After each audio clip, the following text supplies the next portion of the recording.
This is stuff you're not supposed to know.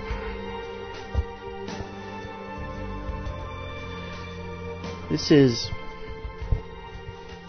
a series of email questions and answers.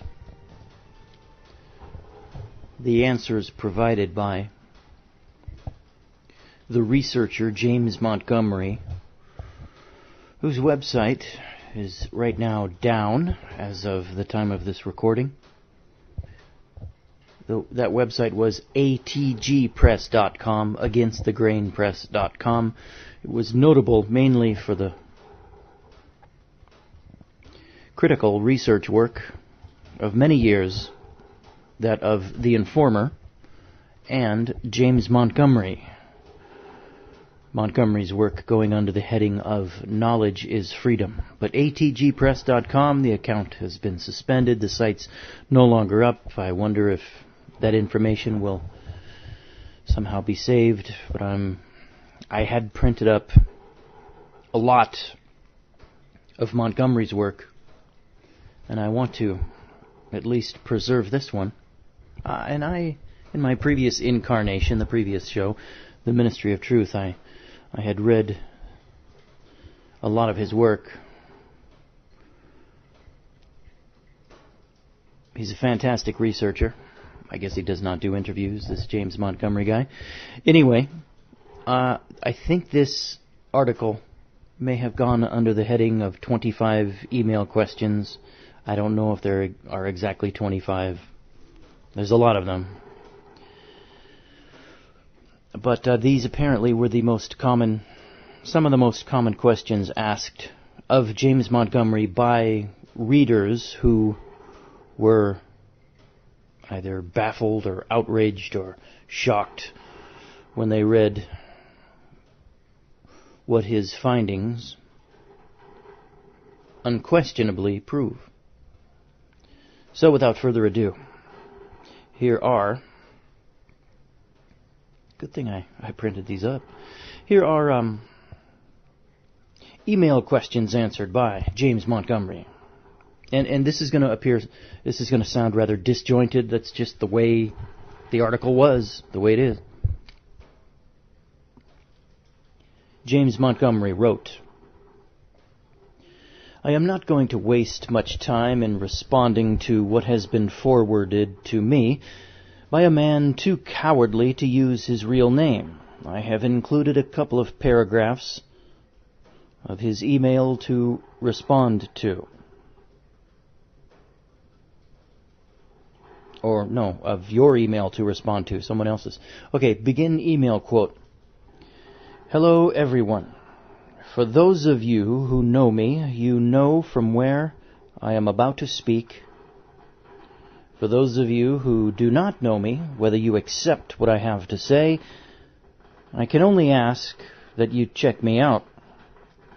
For the last few weeks, I have been receiving this email train trying to explain why we are in such a pickle. While I agree this nation is in a pickle, I have found your solutions to be lacking in substance and to be without historical support. I have sat back and watched, but I believe it is time to chime in and let you all know what I have discovered that the government itself knows and understands. Unfortunately, the ideas you have been discussing is what has made the so-called patriot movement the laughing stock within the government itself. They know that you are all off base and virtually clueless, and this applies to both James Montgomery and The Informer. I do not know James, but I do know The Informer. End email quote. And here is the rebuttal by James Montgomery. I wonder if you would believe substance or historical fact.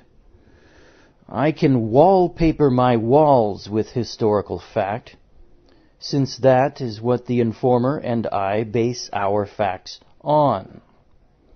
The United States is still a British colony, and the 1787 Constitution does not exist. You obviously have not studied our English and American history because, my friend, I did not write it. You, like other Americans, will deny anything that challenges the party line or would upset your world. You make a fool of yourself by your misguided admonishment of the informer and myself. We have clear, unrefutable proof of the facts we have presented to America. Knowing so-called patriots like yourself would be quick to attack us personally. I wasn't born very long ago, but it wasn't yesterday. Do you think we woke up one day and said, let's see how we can make everybody in the U.S. mad at us? Or, let's make up this incredible story that will make people respond as you have? Wake up. The sun does not rotate around your world. What about truth, and as you say, historical fact, proven by documents? And not just taking the party line, talking the party line, because that is what I was taught. So I will look no further. Let's look at some facts. I am not going to deal with the British issue, since you have not accepted a more recent historical fact, the death of the 1787 Constitution. 1. The Constitution is a contract or charter between the states creating a corporation called the United States government. 2. This contract or charter contains the bylaws of the United States concerning its powers or lack of power. If any part of a contract between the creating parties is broken, it dissolves the contract/charter. 3. The Constitution states clearly enough that even you could not question its intent. Article 4, Section 4, the United States shall guarantee to every state in this Union a republican form of government. 4. If you had studied history, you would know the state governments of the southern states were booted out and unelected governments put in their place so that the 14th Amendment would be ratified.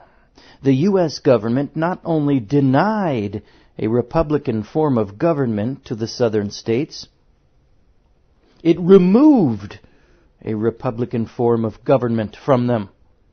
From this act alone, the 1787 Constitution was dead, and a new Constitution forced on the southern states. 5. Article 5, Section 1. That no state, without its consent, shall be deprived of its equal suffrage in the Senate. The senators of all southern states were kicked out of the Senate along with the New Jersey senator. 6. Not only was the Constitution ripped to shreds by the above unlawful acts, but this was a political/military takeover. All of the southern states were Democrat, and the northern states Republican. The action of the northern states destroyed a two-party system and said, you will not only vote as we say, you will also change your state constitutions to read as we dictate. 7. If this was not enough to destroy the Constitution, these same renegade northern states passed the Reconstruction Acts.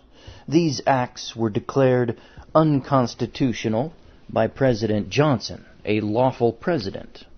His veto was overridden by an unlawful Congress, an unrepresented government, because 12 lawful constitutional states were removed by force. A government that no longer had any lawful form, as proven above, was trying to do business outside of the charter that gave it life. 8.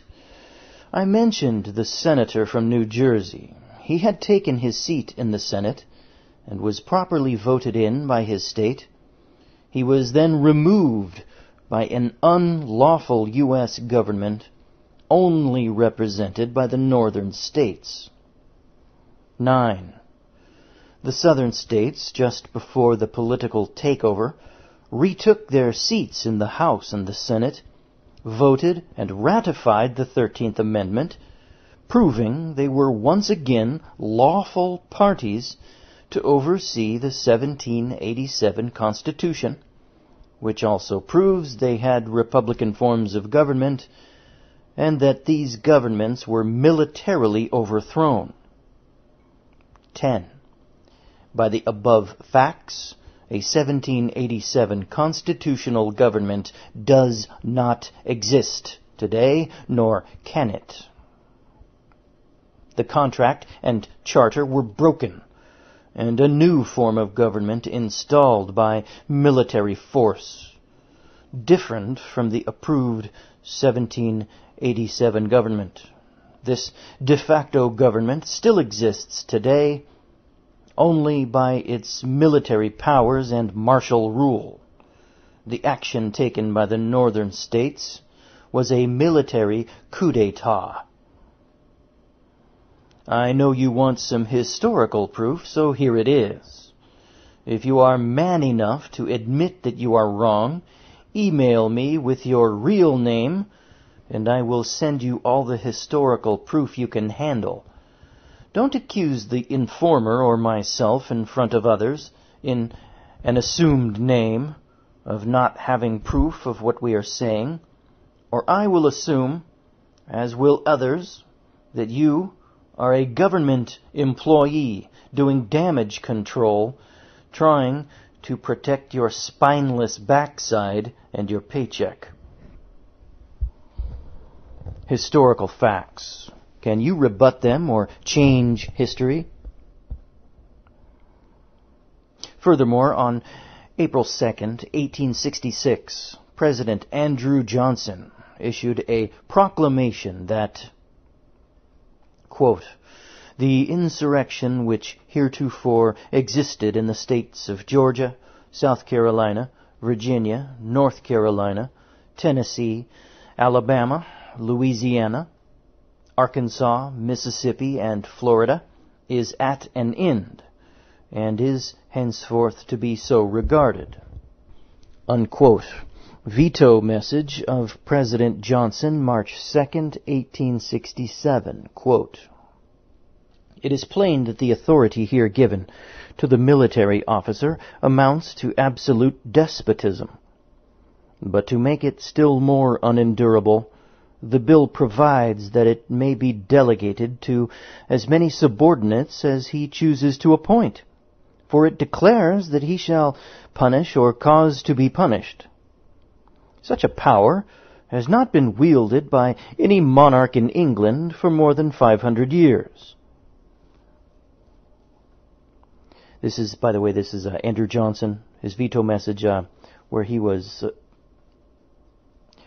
trying to veto the Reconstruction Acts, and he was noting that the military dictator would have the powers of a feudal monarch. And those were your Reconstruction Acts. Back to the quote. In all that time, no people who speak the English language have borne such servitude.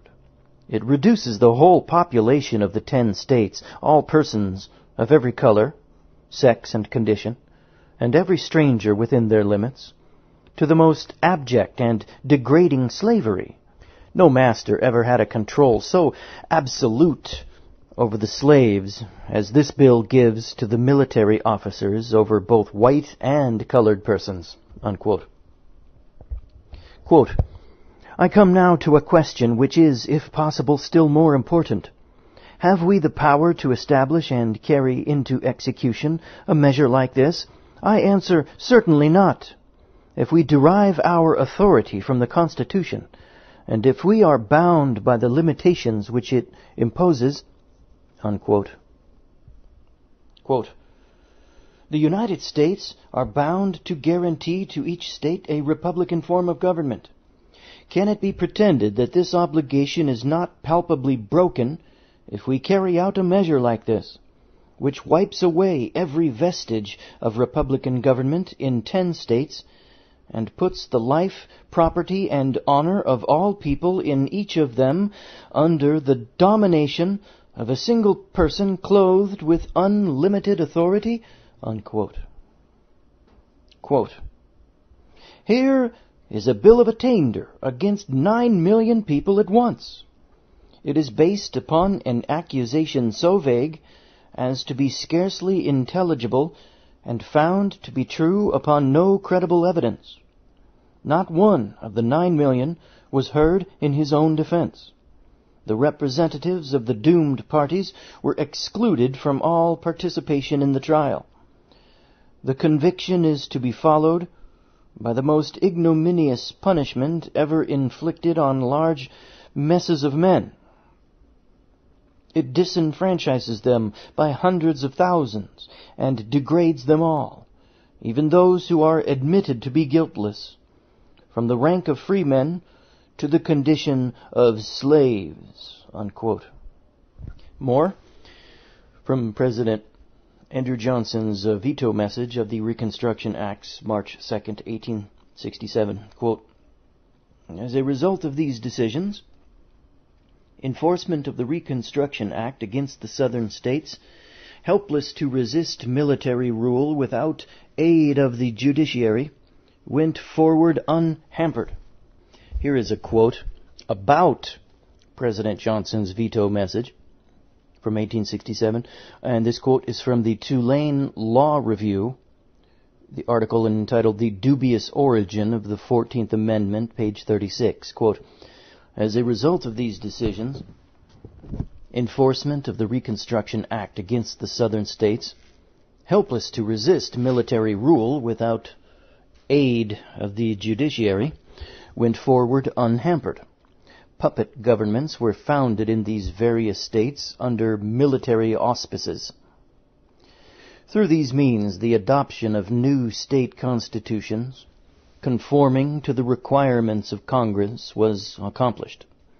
Likewise, one by one, these puppet state governments ratified the 14th Amendment, which their more independent predecessors had rejected.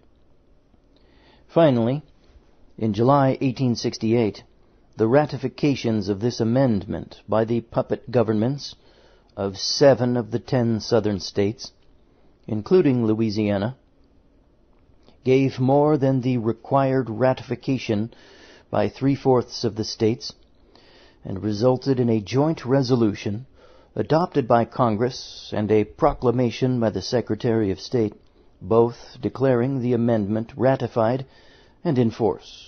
Unquote. And this following are more quotes from the same article, The Dubious Origin of the 14th Amendment, in the Tulane Law Review.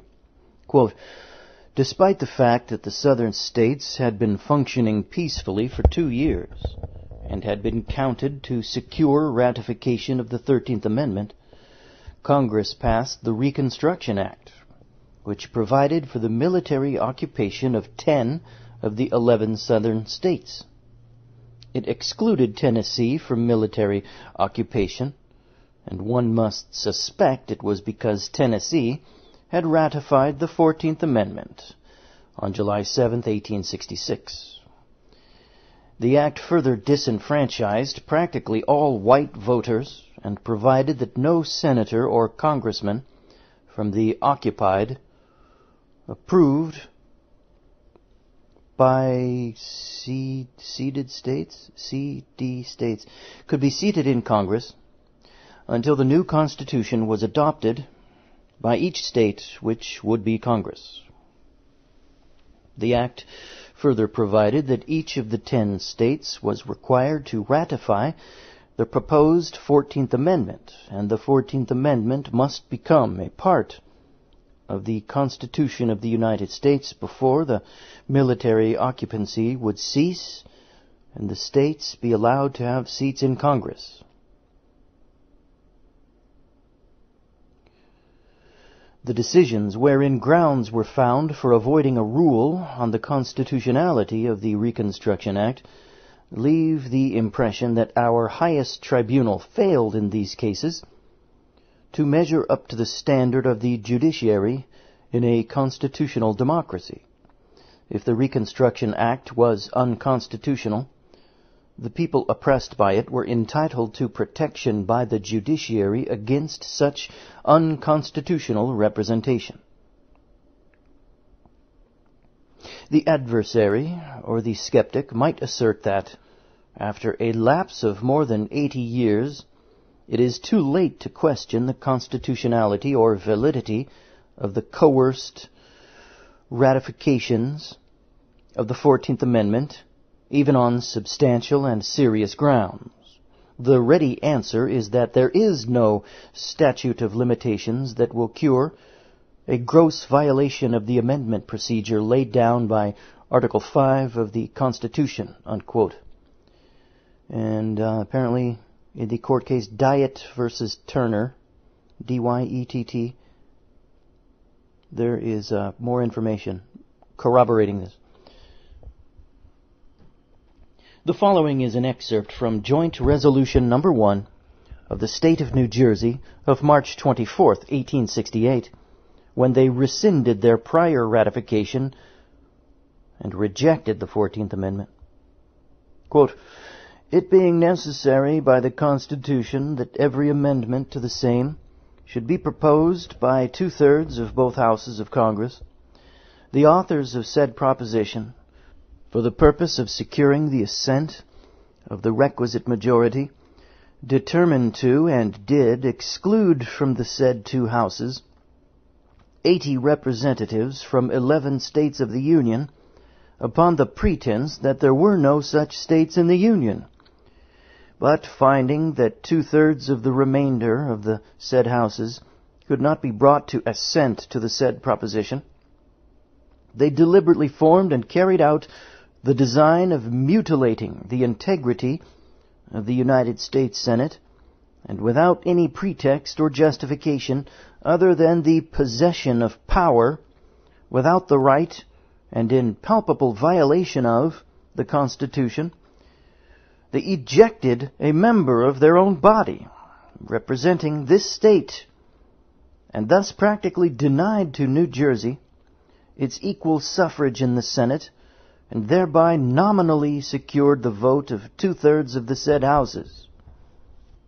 Unquote. Quote, "The object of dismembering the highest representative assembly in the nation, and humiliating a state of the Union, faithful at all times to all of its obligations, and the object of said amendment were, 1, they were to place new and unheard powers in the hands of a faction, that it might absorb to itself all executive, judicial, and legislative power necessary to secure to itself immunity for the unconstitutional acts it had already committed, and those it has since inflicted on a too patient people." Unquote. Quote, "The subsequent usurpation of these once national assemblies in passing pretended laws for the establishment in 10 states of martial law, which is nothing but the will of the military commander, and therefore inconsistent with the very nature of all law, for the purpose of reducing to slavery men of their own race to those states, or compelling them, contrary to their own convictions, to exercise the elective franchise in obedience to dictation of a fraction in those assemblies, the attempt to commit to one man arbitrary and uncontrolled power, which they have found necessary to exercise to force the people of those states into compliance with their will, the authority given to the Secretary of War to use the name of the President to countermand its President's order, and to certify military orders to be by the direction of the President when they are notoriously known to be contrary to the President's direction. You'll wonder why Johnson almost got impeached. You had a renegade outlaw rump Northern Congress that was doing its own thing. Back to the quote. Thus keeping up the forms of the Constitution to which the people are accustomed. That sounds familiar. But practically deposing the President from his office of Commander-in-Chief and suppressing one of the great departments of the government, that of the executive, the attempt to withdraw from the Supreme Judicial Tribunal of the nation the jurisdiction to examine and decide upon the conformity of their pretended laws to the Constitution, which was the chief function of that august tribunal, as organized by the fathers of the Republic, all are but amplified explanations of the power they hope to acquire by the adoption of the said amendment." Unquote. To conceal from the people the immense alteration of the fundamental law they intended to accomplish by the said amendment, they gilded the same with propositions of justice. Unquote. Quote, "It imposes new prohibitions upon the power of the state to pass laws, and interdicts the execution of such part of the common law as the national judiciary may esteem inconsistent with the vague provisions of the said amendment, made vague for the purpose of facilitating encroachment upon the lives, liberties, and property of the people." Unquote. Quote, "It enlarges the judicial power of the United States so as to bring every law passed by the state and every principle of the common law relating to life, liberty, or property within the jurisdiction of the federal tribunals, and charges those tribunals with duties to the due performance of which they, from their nature and organization, and their distance from the people, are unequal." Unquote. Quote, "It makes a new apportionment of representatives in the national courts, for no other reason than thereby to secure to a faction a sufficient number of votes of a servile and ignorant race to outweigh the intelligent voices of their own." Unquote.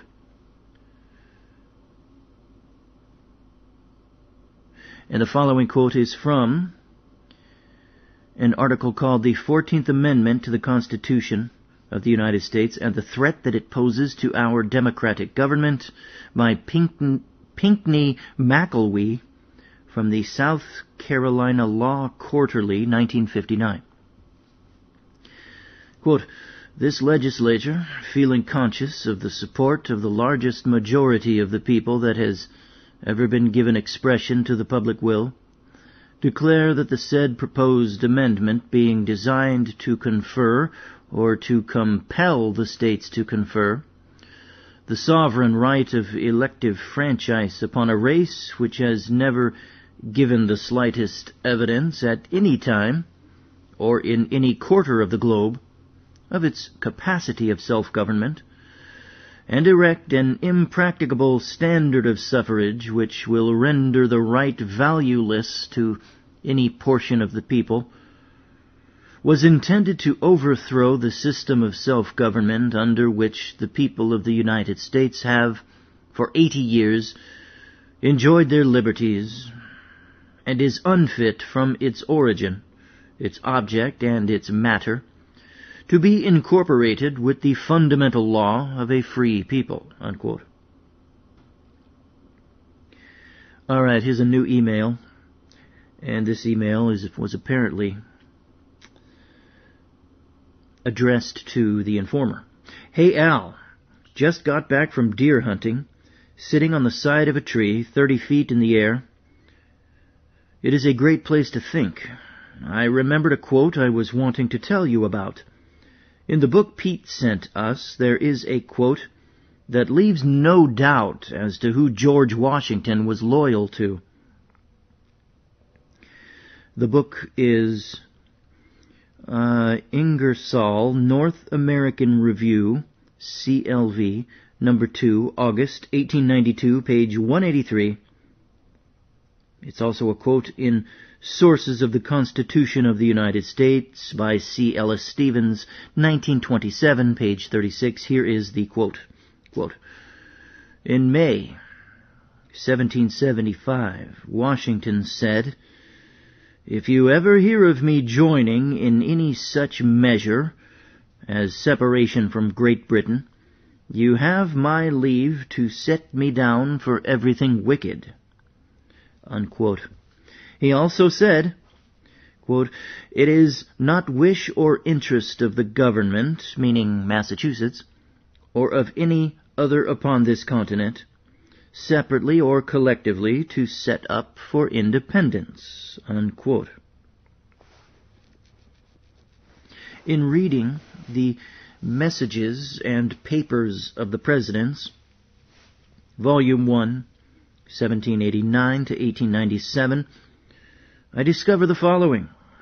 Quote, Gentlemen of the Senate, pursuant to the powers vested in me by the Act entitled, an Act repealing after the last day of June next the duties heretofore laid upon distilled spirits imported from abroad, and laying others in their stead, and also upon spirits distilled within the United States, and for appropriating the same, I have thought fit to divide the United States into the following districts. Bingo!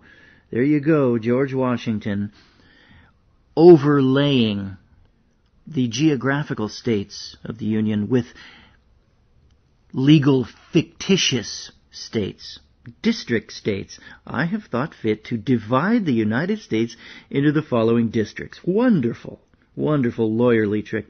Namely, the District of New Hampshire, to consist of the state of New Hampshire, the District of Massachusetts, to consist of the state of Massachusetts, the District of Rhode Island and Providence Plantations, to consist of the state of Rhode Island and Providence Plantations, the District of Connecticut, to consist of the state of Connecticut, the District of Vermont, to consist of the state of Vermont, the District of New York, to consist of the state of New York, the District of New Jersey, to consist of the state of New Jersey, the District of Pennsylvania, to consist of the state of Pennsylvania, the District of Delaware, to consist of the state of Delaware, the District of Maryland, to consist of the state of Maryland, the District of Virginia, to consist of the state of Virginia, the District of North Carolina, to consist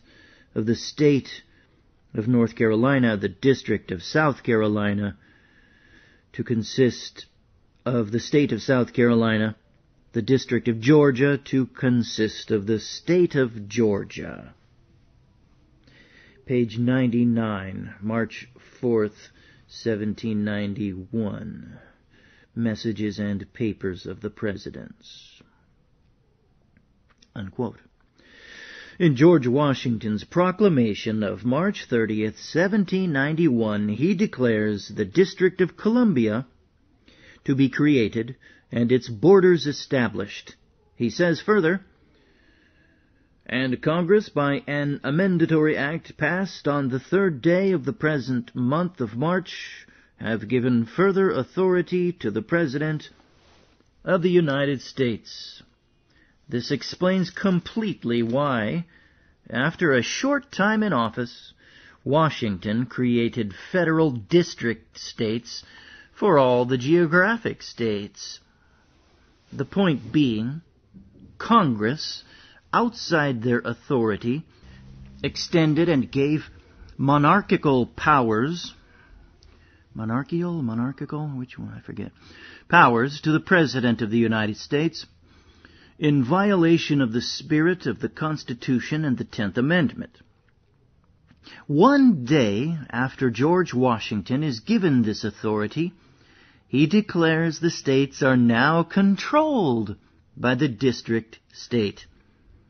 This makes the state courts, marshals, right down to the counties, subject to the federal government, because the district state was an overlay of state boundaries.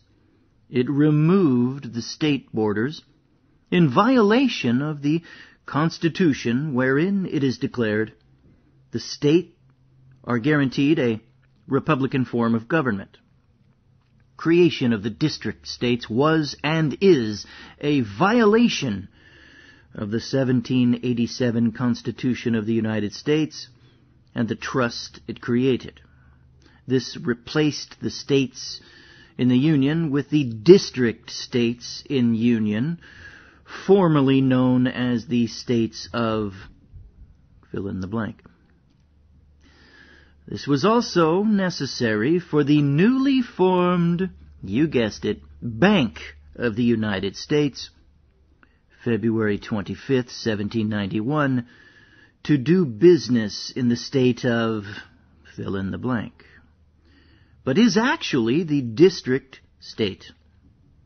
Subjection of the states of blank was complete.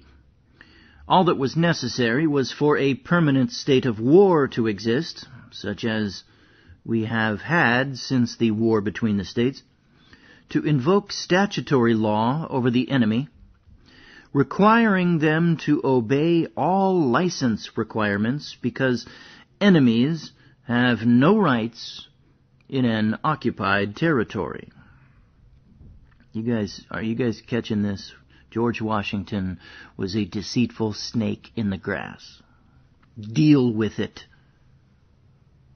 Take your mythology, stick it where the sun doesn't shine. That's religion. That's worse yet, it's religion of worshiping men. Worshiping its ancestor worship. Knock it off. Trust no man, Scripture says, right? That includes George Washington. Washington declared, under the war powers, acting as commander-in-chief, that the states of the Union were now overlaid by district states, which, as I think you know, removes the state boundaries as a matter of sovereignty, violating the constitutional guarantee of a republican form of government to the states in the Union in Article 4, Section 4, which cannot take place if delegated authority is taken under the war powers not ceded by the Charter/Constitution.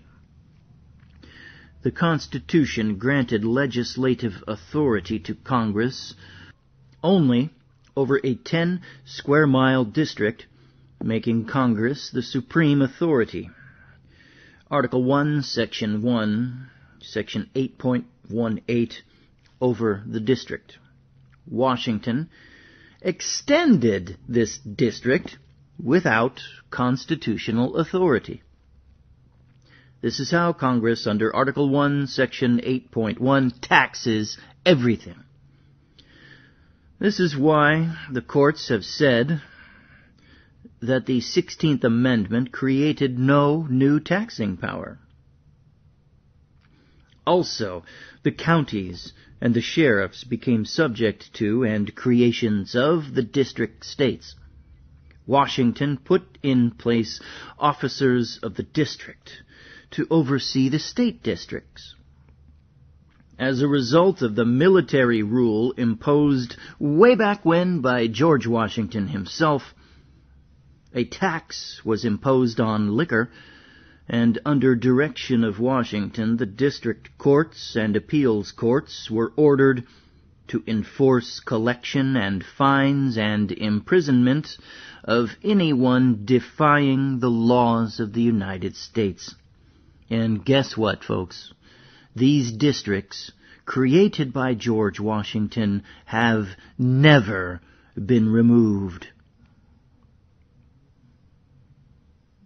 Moving on to a new email here, it looks like. Again, this package of emails from James Montgomery, it's kind of disjointed in its assembly. But if you can get past the very loose organization, there is some really choice and rare knowledge here. All right, next one. In response that the Anglo-Saxon common law was left out of the informer's question, is as follows. Ooh, garbled syntax there. And I do not answer for him, but this is in addition to his response. Britain was first invaded by 55 BC by Julius Caesar, and then again in 54 BC. In 63 AD, Joseph of Arimathea was sent by the Pope in Rome to try and establish the Catholic Church in Britain. In 77 AD, Britain was taken over through conquest by Rome. The imperial... Boy, that doesn't sound right. 63 AD, Catholic Church in Britain? Yeah, maybe. No, that's not right. That's a bad date there. Something's wrong with that. Anyway. 77 AD, Britain was taken over through conquest by Rome. The imperial governor, Julius Agricola, was put in place to rule over Rome's new territory. Britain was, as of 77 AD, subject to Rome with Roman law. In 407 AD, Emperor Constantine III withdrew the Roman troops from Britain, leaving a political vacuum. The Celts, Irish, and the Vikings, Scandinavians, saw an opening to obtain land. In 410 AD, Britain won its independence from Rome when the Goths ransacked Rome. In 446 AD, the British government sought help to defeat the invading arms of the northern countries. Rome was unable to send troops because it was defending itself from Attila the Hun. So Rome offered mercenaries to aid Britain. Britain hired these barbaric mercenaries, which were from northern Germany, and we know them today as the Saxons. In 450 AD, the Saxon barbarians began to massacre the Britons and take their land. In this manner, they occupied the country of Britain. The Saxons were pagans. Some believed the Druid religion. Others worshipped the same gods Rome worshipped, Mercury, Venus, etc. The long and short of it is the Saxons were not responsible for a common law by themselves. They were not Christians and did not support canon or ecclesiastical law, and their law was influenced greatly by Roman law. Boy, this is not going to sit well with the British Israelites, is it? Continuing. The major difference was the Saxon king called himself King of the English, and William the Conqueror, who was to come a little later, called himself King of England, meaning William the Conqueror claimed he owned the land, and the Saxon king made no such claims. Imagine that. Although, again, for those British Israelites, they do make a good point there. Because the kingship, the dynasty of kings in ancient Israel, They never claimed to own the land. The people owned their own land. It's only later on, and in different, more pagan cultures, do we get kings claiming totalitarian control of all the land. Under Saxon law, citizen meant free man, and under Roman law, continuing in England after 1066 under William the Conqueror, citizen meant subject. There you go, folks. To a Saxon, citizen meant free man. To a Norman, citizen meant subject. That's the difference. And that's the difference between Old Testament citizen and the citizen of today also. Under both systems, you were forced to pay taxes to support the government. A taxpayer is always a subject. So under William the Conqueror, no doubt was left as to your status. But the Saxon kings were more subtle. Nevertheless, the outcome is the same. Taxation and subjection, it confirms, is not always a bad thing. It depends on the government. Case in point, those that are Christians are subject to Jesus Christ and are taxed 10% to support his government. I guess he's deriving that from the Old Testament tithing, I suppose. Continuing, look at what happened at Runnymede with the Magna Carta. The barons thought they were gaining freedom by the king granting them rights under the Carta. However, if they had stopped to read the 1213 Carta, wherein the king had already granted and ceded to the Pope all of his lands, they would have known the king could not grant the rights without the blessing of the Pope. Did not the Pope sign off on the Carta of 1215 as a party to the contract? Ask yourself this. Did the granted rights end their tax obligations to the king or the Pope? No. So, is the granting of rights a problem or a hindrance to the moneylenders? No. Did the 1215 Carta in any way overturn the obligations of the 1213 Carta? No, and they could not. Here is another reason. Guess what, America, and the rest of the free world that claim that their rights come from the Magna Carta, which was ratified by Pope Innocent III and, of course, the king under duress on June 15th, 1215. On August 24th, 1215, Pope Innocent III declared that the Magna Carta was null and void, just what you expect a pope to do. August 24th, 1215. This is from, the author is Geary. August 24th, 1215. Parliamentary Origins in England, Internet Medieval Sourcebook.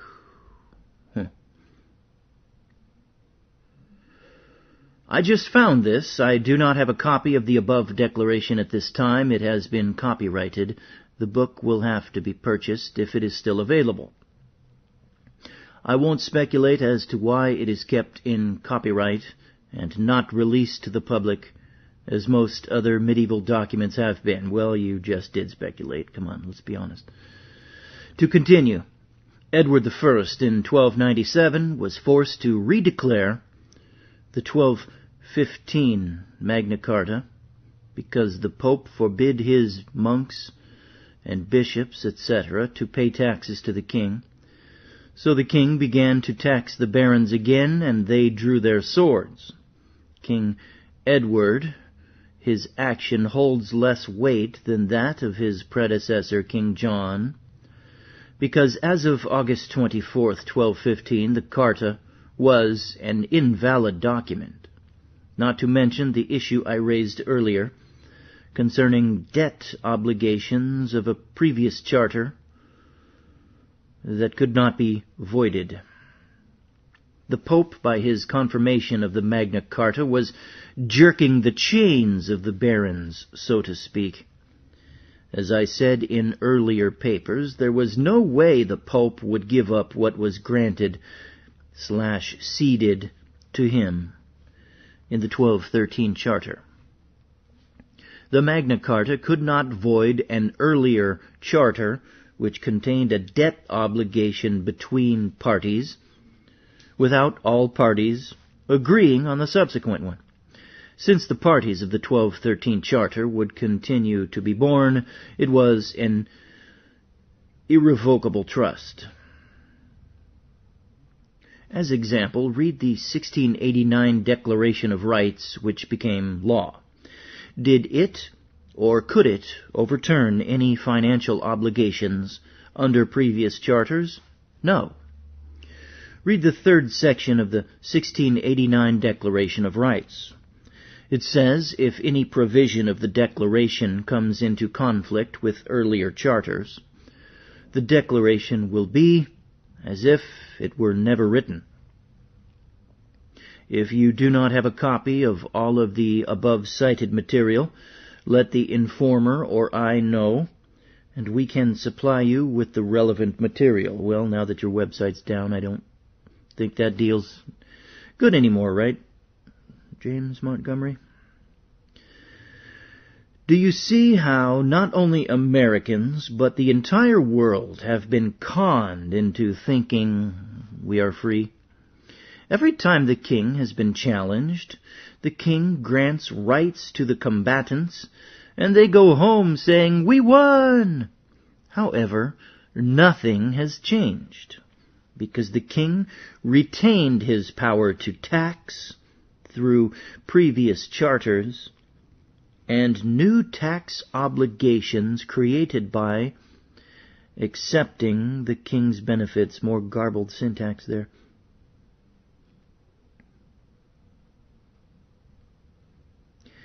Let me read that again. Through previous charters and new tax obligations created by accepting the king's benefits. Okay, I read that wrong. My bad. Another example. The Declaration of Independence and the War of Independence that followed is no different than any other time in the history in challenging the king. The king said, "Okay, I will grant my created corporations, the states, independence, and allow them to establish their own governments. But wait, the governors retained the power granted by the king and the Council of State. The states then consolidated their corporate charters under one charter called the U.S. Constitution. Could the tax obligations of previous charters be removed by our Declaration of Independence, or a war which did not remove the control of the king? Which is obvious, since in the peace treaty of Paris, the king was granting us the land. No. Nowhere in the 1783 Paris Peace Treaty will you find granted rights to the inhabitants of the states. Nowhere in the treaty will you find where the taxes of gold, silver, and copper and other mineral rights were ceded to the states. So much for allodial title in the states. Freeman status and allodial title are synonymous. You can't have one without the other. This goes back to Saxon law again, huh? Versus Norman law. Since the king did not cede all of his corporate enterprise, he retained his taxation and the subjection of those that enjoy his benefits. The following is a quote from the Carolina Charter, 1663, regarding the Feast of All Saints, which occurred November 1st of each year. Quote, "Yielding and paying yearly to us, our heirs and successors, for the same, the yearly rent of 20 marks of lawful money of England, at the feast of All Saints, yearly for ever. The first payment thereof to begin and be made on the feast of All Saints, which shall be in the year of our Lord 1665, and also the fourth part of all gold and silver ore, which, with the limits aforesaid, shall, from time to time, happen to be found. Unquote. More quotes from the Carolina Charter of 1663. Quote, saving always the faith, allegiance, and sovereign dominion due to us, our heirs and successors for the same, and saving also the right, title, and interest of all, and every our subjects of the English nation, which are now planted within the limits, bounds aforesaid, if any be. Unquote. Quote, know ye that we, of our further grace, certain knowledge and mere motion, have thought fit to erect the same tract of ground, country, and island into a province, and out of the fullness of our royal power and prerogative, we do for us, our heirs and successors, erect, incorporate, and ordain the same into a province, and do call it the province of Carolina. And so from henceforth we will have it called. End quote. And we will close up with a final paragraph, the words of James Montgomery. For this part of email questions answered by him. Montgomery writes, nothing has changed. The parties of interest still rule. It is our pitiful lack of knowledge and understanding of history which causes us to hang our hats, our independence, on documents that maintain and did not change our subjection. Does this sound familiar to what has happened to the blacks? They assumed, since they were made citizens and given more rights, that they were now free. As you know, a 14th Amendment citizen is subject to its creator, who granted their rights. The corporation and the trustees, subject to the contracting parties, the crown and the pope. Maybe now you know why history repeats itself. It is because it has the same authors. Signed, James Montgomery, sui juris servant of Jesus Christ. This concludes part 1 of Email Questions Answered by James Montgomery.